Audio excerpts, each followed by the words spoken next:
যুক্তরাষ্ট্রের কারাকাসে এক বন্য অভিযানে ভেনেজুয়েলার প্রেসিডেন্ট নিকোলাস মাদুরো ও তার স্ত্রী সিলিয়া ফ্লোরেসকে আটক করে নিয়ে যাওয়া হয়। এই সাফল্যের পেছনে ছিল এক ঘনিষ্ঠ বিশ্বাসঘাতকের গুরুত্বপূর্ণ ভূমিকা, যিনি প্রতিনিয়ত মাদুরোর অবস্থান ও গতিবিধি মার্কিন গোয়েন্দা সংস্থা CIA-কে সরবরাহ করতেন। অপারেশন অ্যাবসোলিউট রিজলভ নামে এই অভিযান বহু মাস ধরে পরিকল্পিত ও পরিপাটিভাবে প্রস্তুত করা হয়েছিল। মার্কিন স্পেশাল ফোর্স, CIA এবং FBI অংশ নিয়েছিল। বিশেষজ্ঞ ডেল্টা ফোর্স মাদুরোর নিরাপদ বাসস্থানের একটি হুবহু মডেল বানিয়ে সেখানে প্রায়ই মহড়া করেছে। অভিযানের অনুমোদন দেন মার্কিন প্রেসিডেন্ট ডোনাল্ড ট্রাম্প, যিনি চূড়ান্ত নির্দেশ দেন শুক্রবার গভীর রাতে। দৃঢ় বন্ধনের আস্থায় শক্তিশালী স্টিলের আরেকটি নাম জেডএসআরএম।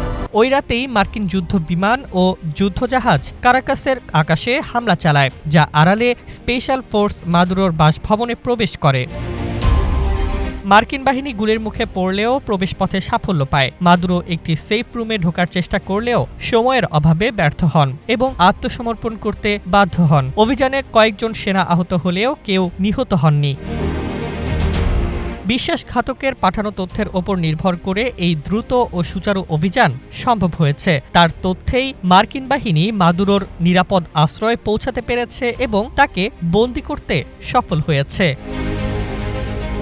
ডেস্ক রিপোর্ট, জয় জয় দিন।